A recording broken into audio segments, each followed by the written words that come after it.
James Foley's brother Michael and his sister Katie are in Dover, New Hampshire this morning. First of all, we'd like to extend our deepest sympathies to both of you and your entire family. I think it's hard for all of us, Katie and Michael, to imagine the pain you've been going through. So how has your family been coping with this?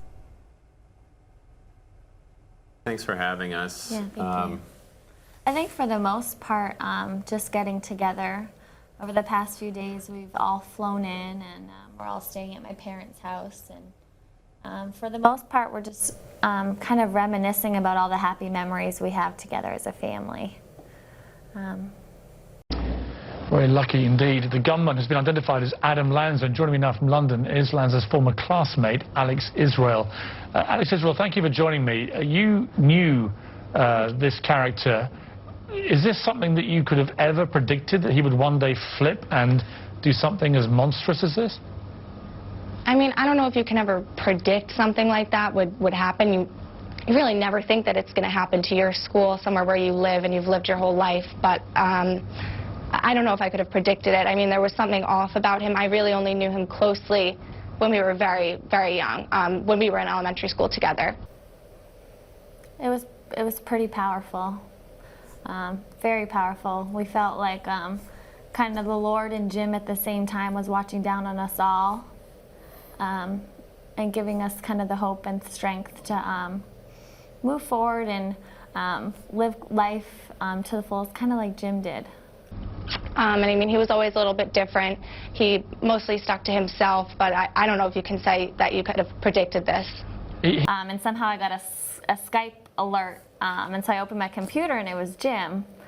And he was just talking to me, and I told him Happy Thanksgiving. And he was like, "It's Thanksgiving over there?" And I said, "Yes, it's Thanksgiving. I just want to know, we all love you." And then I went off to work, and obviously we know the rest of the story. But well, Jim. I mean, I was never in any of his classes or anything like that, but yeah, you could definitely tell that he was, I would say, a genius. Yeah, there was definitely something there that was a little bit above the rest of us. I think I was, so I feel very honored, and it's really special that I was at least able to say that before he was taken.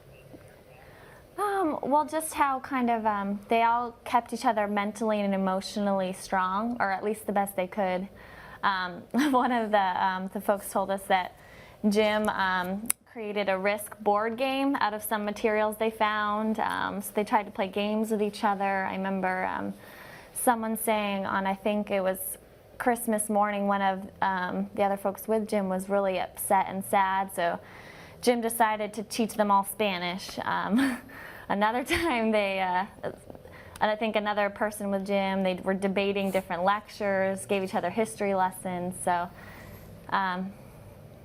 they kind of did everything they could to kind of keep it real and keep them mentally and emotionally focused on getting home. He was really quiet. He kept to himself. I mean, he was a little fidgety, a little uneasy sometimes if you were just to look at him. I think he was just socially not really into going out there and making as many friends as everyone was really doing in elementary school and middle school. He preferred to stay to himself. I don't know how a human being can even have that fierce, intense hate for someone else or for something. I don't even understand where that type of hate comes from. I don't. I mean, I knew her, we lived in the neighborhood, so I knew her through neighborhood events. My mom knew her. I mean, she was a very nice woman, a kindergarten teacher, obviously, so I didn't know her personally, but from what I remember, she was a nice woman. I don't know if we really focused on where he was from or really, that piece of it. I think we're all just praying that he and the other captors can be merciful at some point. I don't.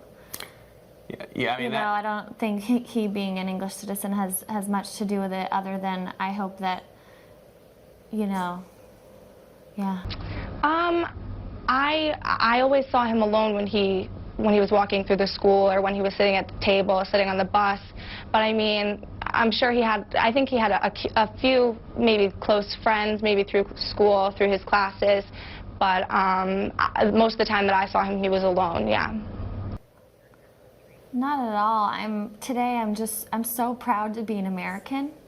I'm so thankful to be a part of this country and to be a part of a group of people that really have gotten behind us and supported us. I think if anything it's the opposite. Yeah.